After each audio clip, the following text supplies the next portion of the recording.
Hey folks, Captain Paul here. I got Tats aboard today. I got Captain Pete aboard today. Hey, and guys. today, this week's video, I believe it's week 68, if I'm not mistaken. And we're going to talk about America's Great Loop with Tats here. Tats, have you ever even heard of America's Great Loop? I heard about it when he told me he was going with you, and this was a few years ago. Yeah, He sent me some pictures along the way. Yeah, and so Pete went with me and Beverly on America's Great Loop. He has not completed the entire loop. I think he's got the section left here from Florida to the Chesapeake, and he would be done with America's Great Loop. Yeah, I've done America's Great Loop twice. Yeah.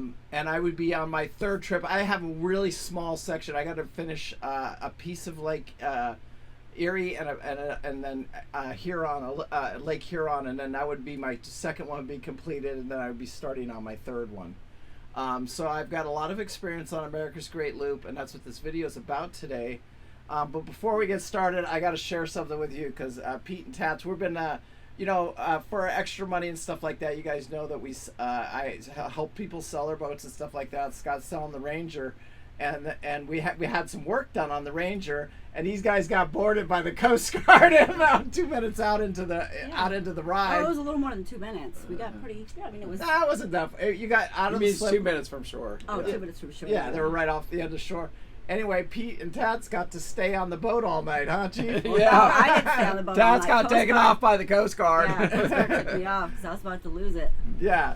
Anyway, they get stuck out there, and it's a prime example of be prepared all the time. Yes. They didn't have the proper water with them. They didn't have cell phone chargers. They didn't have anything. They were literally just going out to do a little see the sunset and test drive the boat because a bunch of work had been done to the boat, and we were just testing out the mechanics of it. We wanted to get the top speed performance on it.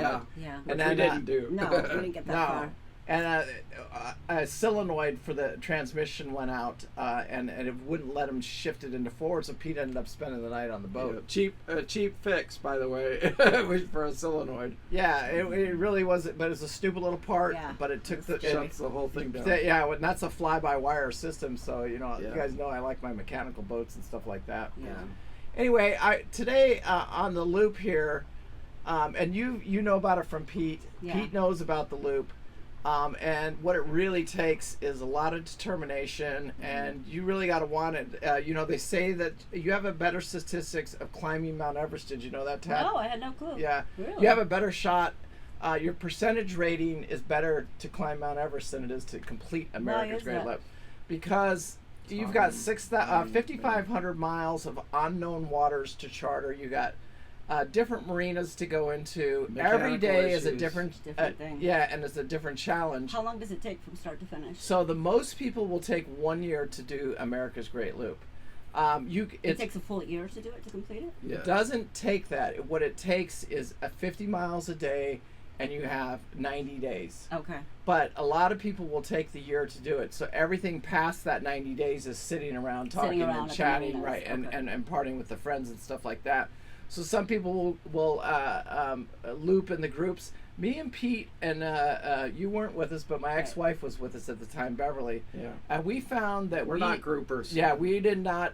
We did have people that we had people that we looped with. Yeah. But we kind of leapfrog. We would see them for a day or two, then we would stop, then they would stop. Yeah. And that's what kind of worked for us. Yeah. And we all keep track of each other. Yeah. But even today, we keep track of each other, and we became really good friends. And there was probably 10 of us in that little circle. Yeah.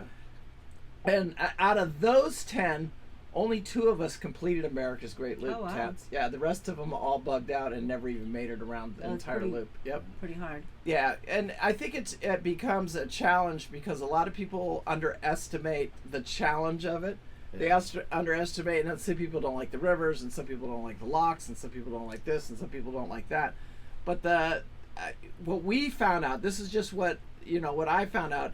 Beverly complained about the river system. She was definitely afraid of the river system. Oh, really? Yeah, all they heard was about all the snakes and stuff like that, coming into the boats and stuff. We never even saw a snake. I never saw one the whole time. We saw a bear, we saw eagles, we saw everything on there.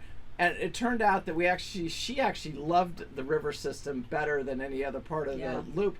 And the reason is because we didn't have weather to contend. You don't have weather issues. Yeah, because you can get up in 20 knots of wind and the boat can move because you're just in a river that's, even if it's a quarter mile wide, there's just not enough. It's a full circle loop? Yeah. So where does it?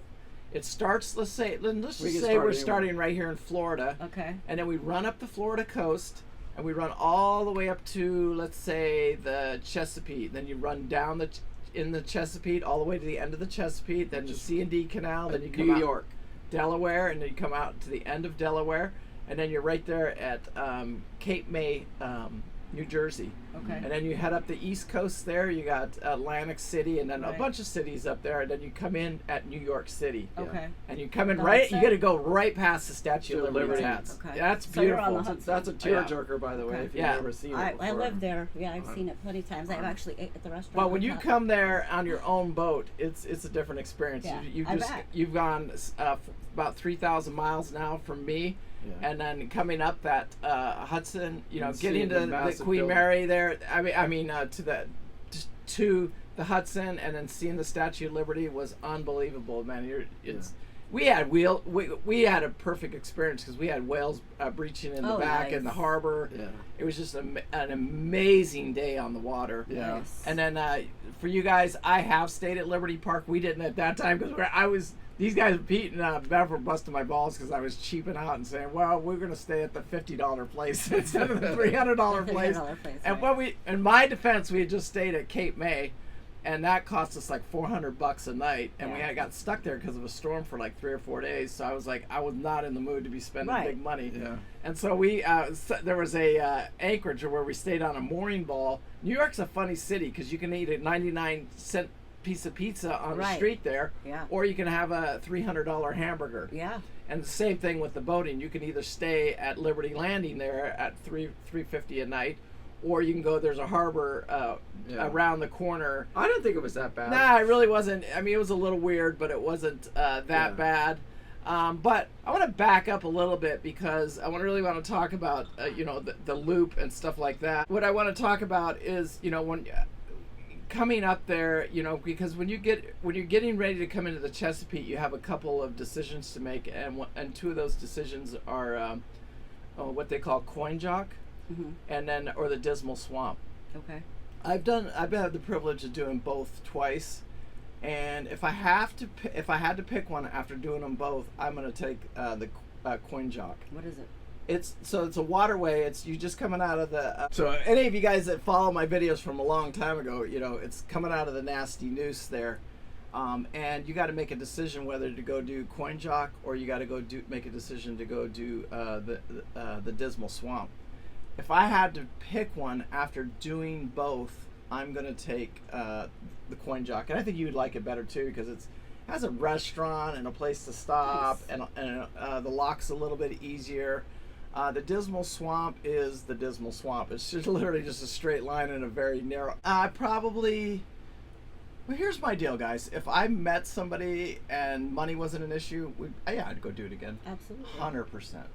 How long would you do it? Would you take? That's a good question because, again, are we talking does money, and then where do you want to sit? Because you're supposed to be in like the 70 latitude the whole time, so 70-degree temperatures. 70-degree temperatures. And you have to move. Does that make sense? Right. So some people will do the loop and they'll spend years doing it. Some people will spend 3 or 4 years doing it. Some people will spend 3 months doing it. Some people will spend 6 months doing it. A lot of people will spend about that 10 month because that 10 month is you're following that perfect 70 degrees all the way around. Right. And so because you got to keep moving, but like right now, anybody that's above the Nanopolis Lock, you're stuck. You can't even get into the loop. So the lock system, the year. Yeah, there's different. Yeah, like the year we did it. There was shallow water on the Erie Canal. Yeah. Because there wasn't enough water. So everything matters, and what happens your year that you try to attempt is just like attempting Everest. There's ever-changing conditions. Yeah. And sometimes you don't get a break. Does that make sense? Like it may not be your year. You just can't. It's impossible to complete because the lock is closed down for the year, and you can't do it. And we've had that happen twice in the last year. Because So what do? You just turn around? no, you just park your leave boat your boat usually, there. and then the people will go home. And as soon as the locks open, and it could be 6 months, it could be a year. Yeah. You don't know So when. you're waiting there for that long. We Yeah. almost got stuck on the one of the getting towards the end there because there's shallow water was so shallow they almost didn't let our That boat was go. the Erie Canal, Yeah. and we couldn't go into Canada because Canada was shut down because of COVID. because of COVID. And then the Erie Canal there wasn't enough water in there, and they said, "What's your draft?" And we told him 4.5 feet, and he goes, "We can't let you through on that." And we go, "Dude, you're letting us through." And then we got permission somehow, and then they finally let us through. And he goes, "You're gonna hit bottom, and you're going at your own risk." Blah blah blah. And they gave us a topographical map. Showing us what to look for and stuff like that, and so we followed somebody up there. It was, And the lockmaster gave us a wall of water to get us up over that hump once we hit the ground. Yes, you guys did hit the ground? they released some water so that it would was raise up another crazy, couple of man. inches. So you guys did hit the ground though. Oh, 100%. Yeah, we were. There was no way around it. And then there are a lot of boats, the big sailboats and stuff. The people that were drafted like 5 feet, they were stuck. Yeah. Oh, They were shit. not letting anybody with 5 feet of draft go through there so they had to literally park their boats at the walls, Yep. stop, and then wait until the water they got enough. I think there water was a raised. breach, and their had Corps to of fix Engineers the were trying to breach. fix something. You know. Yeah.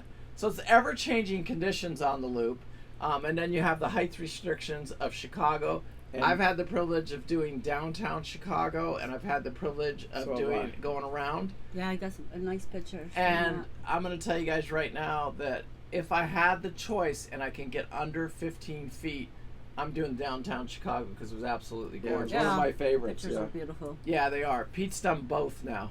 Yeah. I've done both. And if I can do downtown Chicago, I'm doing downtown Chicago.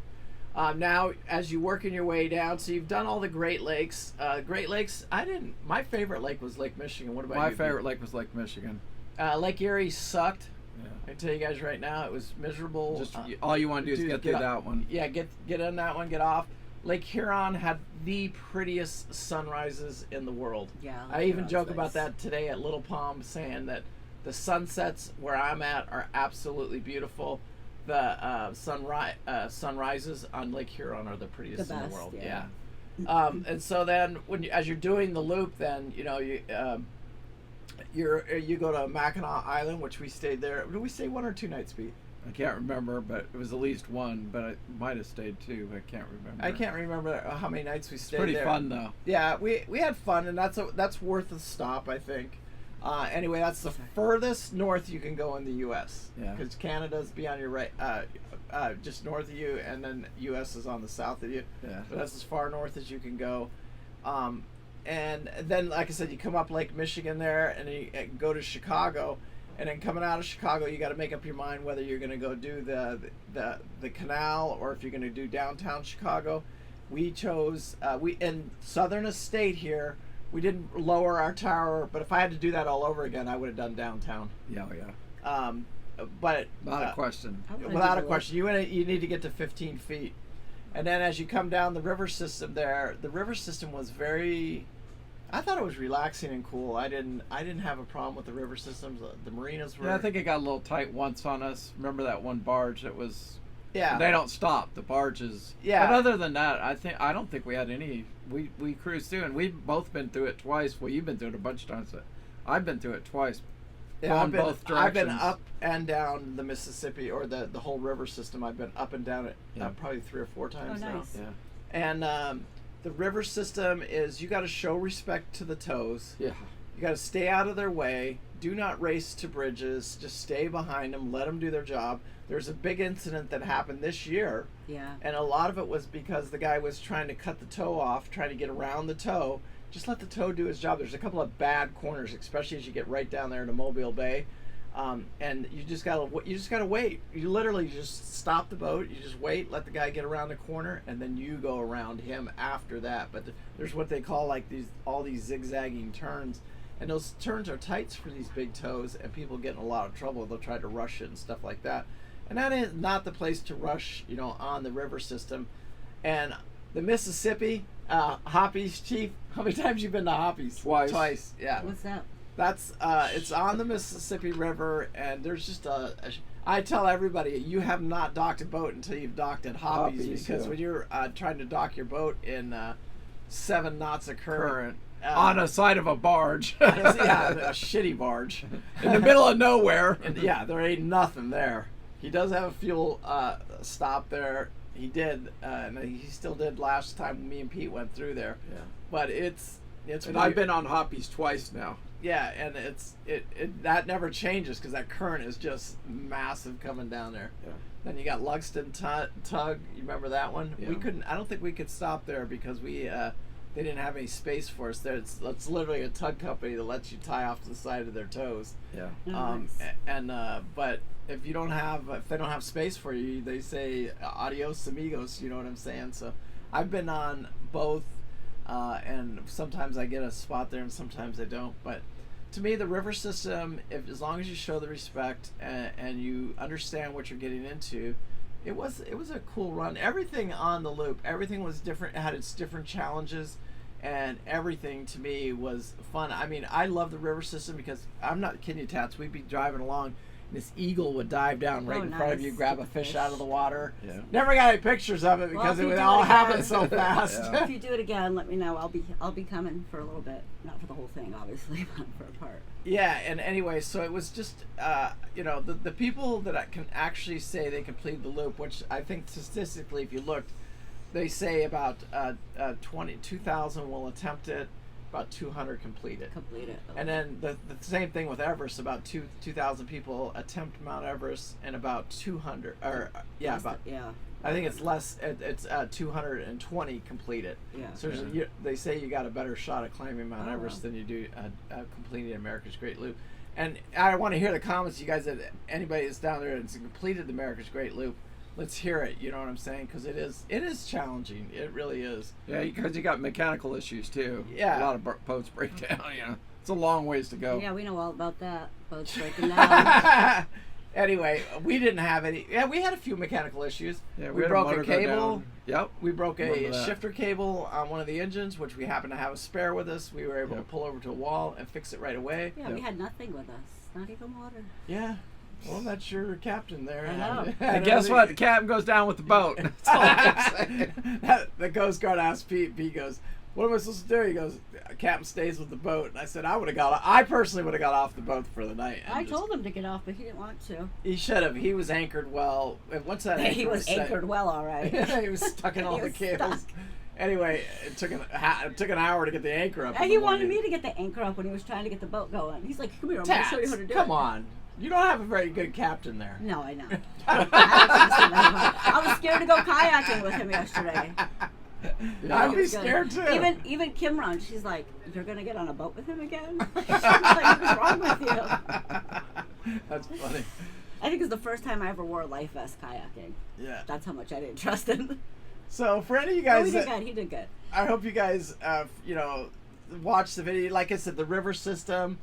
You got to get through the locks, then you get over to Mobile, and then the next big part of the loop is the crossing, what they call the crossing. And a lot of people will do, 1-day trips on that, and you can do, which we kind of have done a hybrid of that. We didn't do the complete crossing. We pulled into, I think that's where we met Kevin on the big burger. Yeah, the burger. As we did a hybrid of it. We didn't do the complete crossing, but we came into Cedar Key, I think it was. Cedar Key. And but there's other stops too where you can just do the 1-day trips across. Me personally, I would do it all the way. And that's a choice you got to make. Anybody who watches my videos can see that I was scared shitless the first time doing that crossing, but now I've done that crossing. I don't even know how many times now, 10, 15 times. And so now, for me, it really, it's easy. Yeah, it's not even that it's easy. You know your weather windows. You know what's going to happen. There's you take out all of the guesswork, right. And you know what's going to happen. You know if you're going to be in rough weather. I know if I'm going to be in 4 or 5 foot seas. I know it's going to end. Right. Does that make sense? Right. And then I know what weather windows to look for. And then I know when the boat needs to go and when the boat doesn't need to go. Yeah. But you don't learn that. That's part of the this whole learning curve of America's Great Loop. You don't learn that until you've done it. You've got to get one under your belt to do it. Because I think the first loop, is stress and a lot of it's a lot of work, Anxiety. The next loop is we're having fun because now we're chatting with our buddies, you know. So you don't recommend it for somebody that just got a boat? It's a lot of people will buy their boats tats just to do America's Great Loop, and then they sell the boat, and they're gonna do Really? it. Yeah, they're gonna do the loop, and you know it's their decision to do it. But again, the chances of them succeeding are very, very small. Slim. Yeah, very, very small. Anyway, I don't know how much you got or out of this video right here, but it was we got Tats came in for a visit, so she's in the video, so you get to hear the perspective of somebody who's never done the loop, Never done it. and then you got to hear this Pete, who's done probably about 3/4 of it, more than that, a little but bit more than that, about 80% of the loop. Yeah. And then a guy here that's done the loop twice now. I'll be working on my third time if I ever do it again. But anyway, so I don't I'm gonna end this video by saying thank you guys so much for watching. I am gonna do a complete series on this, and I'm gonna break it down into each little section on my Patreon part, and just go over it in graphic, talking about it in detail of what the C&D Canal, the Chesapeake, the Delaware, Cape May, coming into the crossing, and just go through it and to the best of my knowledge, the Dismal Swamp and all that stuff, and talk about all of it and break it down into little sections like that for the Patreons that really want to do it, because I got a lot of you guys getting ready to start the loop here pretty soon. Nice. Anyway, peace out. Thank you guys.